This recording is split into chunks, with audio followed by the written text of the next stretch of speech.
Tahukah Anda, Indonesia merupakan sebuah negara yang mempunyai kepulauan yang terbanyak di dunia. Namun, dari segi pembangunan dan kemajuan, Indonesia begitu pantas melakukan perubahan demi perubahan walaupun jauh di pelosok desa. Sekarang ni saya berada di Jakarta, Indonesia. So kalau korang tengok kat Jakarta, Indonesia ni memang maju habis weh. Banyak bangunan tinggi-tinggi.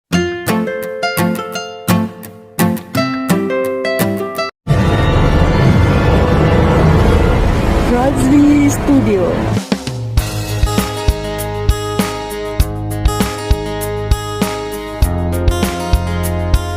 Assalamualaikum warahmatullahi wabarakatuh. Kembali lagi bersama Razli Studio. Bagi Anda yang baru hadir, terima kasih. Salam persahabatan, salam perdamaian, salam sejahtera kepada Anda yang hadir di channel ini. Pada hari ini saya akan buat satu video reaction daripada seorang TikTok ke Malaysia, yaitu Abdullah Jamadi. Seperti biasa, jangan lupa berikan sokongan dan dukungan kepada channel Abdullah Jamadi dengan memberikan subscribe, like, dan juga komen-komen yang membina guys. Apakah kandungan dalam video ini? Abdullah Jamadi pada kali ini dia berada di Indonesia dan dia coba menceritakan tentang Indonesia guys. Ayo simak video ini. Sekarang ni saya berada di Jakarta, Indonesia. So kalau korang tengok kat Jakarta, Indonesia ni memang maju habis Oh, weh. dia Banyak berada di bangunan Jakarta, tinggi-tinggi. Indonesia ya. Jalan raya dia pun cantik. Cantik jalan raya dia. Jalan dekat sini memang cantik. Dari segi susunan jalan. Lepas tu laluan bas dia kat Mungkin Anda yang melihat video ini, mungkin Anda boleh tahu di manakah lokasi dia berada guys. Dia di hotel mana nih guys?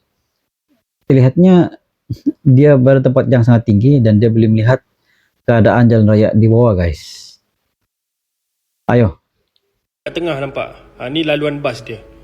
So maknanya dari segi public transport dekat Jakarta ni memang efisien. Paling menariknya orang-orang muda dekat sini Katanya public transport di Jakarta sangat efisien guys. Wow. Terlihat bahwa dalam video ini satu kemudahan asas transportasi yang begitu baik ya, yang terlihat dalam video ini. Ayo sama lagi video ini guys. sini semua kerja bagus-bagus. Peramah, lepas tu nampaklah keikhlasan mereka bekerja. Pergi mana-mana semua ada polis. So kadar jenayah kat sini pun tak tinggi dah. Dan ramai juga orang Indonesia yang kaya-kaya kat sini. Kereta Alphard, Wayfire, Honda, Toyota tu kereta biasa je. Kita kalau kat Malaysia Wow, katanya kereta Alphard, kereta Honda, Toyota itu kereta biasa ya. Kalau di Malaysia kereta Alphard itu hanya orang-orang yang betul-betul mempunyai banyak duit baru dapat memilikinya guys, sebab dia harga yang begitu lumayan mahal guys.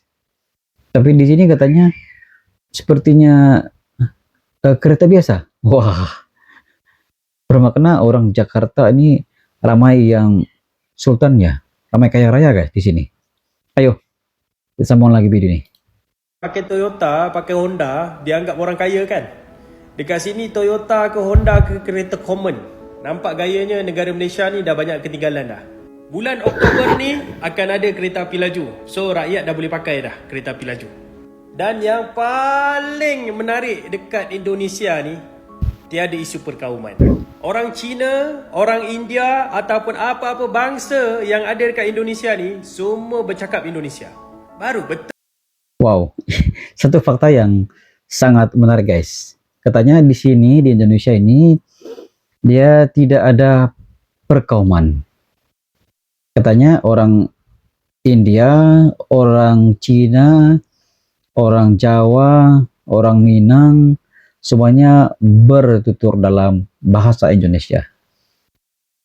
Dan semua mereka menguasai bahasa Indonesia guys. Dan ini satu perkara yang sangat menarik faktanya, yaitu tidak ada perkauman. Apabila tidak perkauman maka harmonis kehidupannya guys. Ayo sama lagi video ini. Betul. Satu Indonesia. Tu tengok Jakarta semata. Pergi tengok seluruh Indonesia. Lepas tu bandingkan balik dengan Malaysia.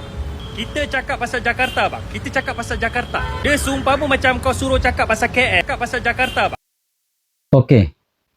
Di sini katanya hang tu tengok Jakarta semata. Pergi tengok seluruh Indo, lepas tu bandingkan balik dengan Malaysia. Oh, itu soalannya guys. Dan dia coba untuk menjawab soalan-soalan itu guys. Kita Ayo cakap kita dengar pasal jawabannya. Jakarta. Dia seumpama macam kau suruh cakap pasal KL, lepas tu kau suruh tengok satu Malaysia, termasuk Sabah, Sarawak, lepas tu negeri-negeri yang kadang-kadang jalan pun tak siap. Dan setiap negeri ada je kawasan-kawasan pedalaman yang orang dia hidup susah. Kira lah, sekaya mana pun negara tu, masih ada wujudnya orang miskin. Jepun ke, Korea ke, Australia ke, New Zealand ke, mana-mana negara yang konon-kononnya kaya, dekat kawasan pedalaman tu pun banyak orang miskin. Bukan tu je, homeless pun banyak, yang tak ada rumah, tak ada tempat tinggal. Saya bercakap pasal Jakarta, Indonesia, ibu negara Indonesia yang dah banyak berubah. Dan orang Indonesia pun banyak yang kaya-kaya ni. Korang tengok ni. Ni kereta Alza, nampak? Lawa kan Alza dia? Tapi di sana Daihatsu di sana Alza. Veloz Indonesia guys. berubah disebabkan rakyat dia ramai merantau. Pergi ke negara luar, lepas tu bawa balik duit masuk ke dalam negara. Kalau korang nak tahu, orang-orang Indonesia ni kalau pergi ke money changer, diorang tukar USD weh. USD. Itulah masalah mata wang yang menjadikan kita berkasta. Seumpamanya kalau negara tu mata wang dia rendah, seumpama macam tarafnya rendah. Kalau mata wang tu tinggi, konon-konon negara tu taraf dia tinggi. Tak semestinya gitu ya. Tak semestinya gitu. Itu sebab saya kata negara Indonesia dah banyak. Sebentar guys.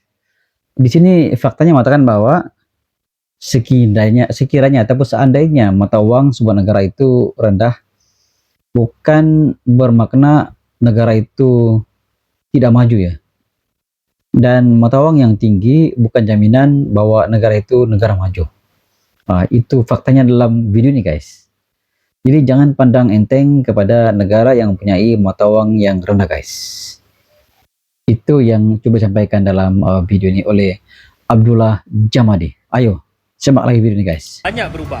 Kalau pemimpin kita terlalu selesa, akhirnya negara kita ketinggalan abang.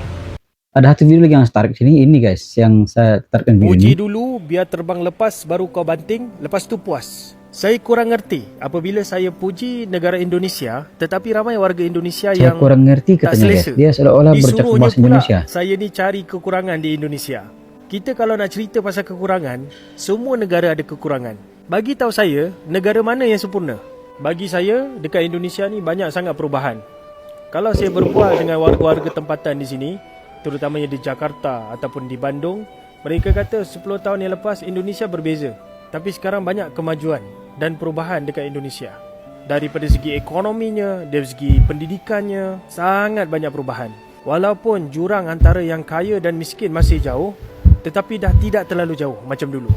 Kalau dulu ya, yang kaya terlalu kaya, yang miskin terlalu miskin. Bayangkan di negara Malaysia, penduduknya hanya 30 juta aja. Itu pun ramai di kalangan warga negara Malaysia yang tak puas hati dengan pemerintah. Cuba bayangkan pemerintah yang ada di Indonesia perlu jaga hampir 300 juta jiwa manusia. Nak puaskan hati semua orang memang tak Betul boleh. guys. Sebelum saya datang ke Jakarta ataupun jauhnya Bandung, biasanya guys. ramai yang kata suruh hati-hati sebab banyak pickpocket dan sebagainya. Tetapi bila saya sampai di sini, apa yang dibayangin tu tak seperti yang dibayangkan. Di Indonesia ni ramai orang yang baik-baik, yang peramah, mas, pak, cara cakapnya lembut. Mungkin sebab saya pergi ke Jakarta dan Bandung saja. Orang-orang yang bekerja di sini pun kebanyakannya semua orang-orang muda dan bersemangat kerja. Hormati orang, ramah. Ramah mereka bukannya disebabkan saya ni warga asing. Yelah, konon-konon foreigner mereka ramah, tak. Sebenarnya mereka ramah kepada semua orang, termasuk orang-orang tempatan. Daripada segi budaya kerja di sini memang bagus, terutamanya di kalangan orang muda. Dan saya perhatikan di kalangan orang muda pun banyak yang berpendidikan tinggi di sini. Jadi tak heranlah dalam masa yang singkat negara Indonesia banyak perubahan yang sangat baik. Saya puji negara Indonesia bukannya untuk dapatkan follow ataupun engagement. Untuk apa? Bukannya ada apa-apa bisnes pun yang saya buat dekat negara Indonesia ni. InsyaAllah saya akan datang ke negara Indonesia lagi. Dan saya teringin untuk jumpa di kalangan ustaz-ustaz yang ada di sini. Terutamanya Ustaz Hadi Hidayat. Saya memang respect betul Ustaz Hadi Hidayat. Teringin sangat nak jumpa dia. Teringin sangat nak salam dia, nak peluk dia. InsyaAllah doakan saya supaya saya diberikan peluang untuk bertemu dengan beliau. Demikianlah video daripada channel Abdullah Jamadi guys, daripada TikTok Malaysia. Kalau kita melihat dalam video ini ada 3 perkara utama. Pertama sekali, Abdullah Jamadi coba memberi kita satu pandangan tentang bagaimana situasi infrastruktur yang ada di Indonesia dari segi jalan rayanya. Jalan rayanya kalau dulu dikatakan mempunyai kurang kemajuan, tapi hari ini dia memperlihatkan bahwa di Indonesia mempunyai kemudahan asas, yaitu jalan raya yang begitu sempurna guys. Dari segi jalan rayanya yang begitu bagus, kemudahannya, senang digunakan, dan mempunyai fasilitas yang serba-serbi modern guys. Lalu yang kedua, di Indonesia dia mengatakan bahwa di sana kereta ataupun mobil mobil Alphard itu menjadi kereta kebiasaan ataupun jenama Honda, jenama Toyota. Kalau di Malaysia hanya orang-orang yang mempunyai keuangan yang lebih, mereka akan membeli kereta import ataupun jenama-jenama selain daripada jenama Malaysia. Itu jenama Malaysia, dia ada Proton, dia ada Pro 2, dan 2 jenama ini yang seringkali warga lokal gunakan. Tapi di Indonesia mereka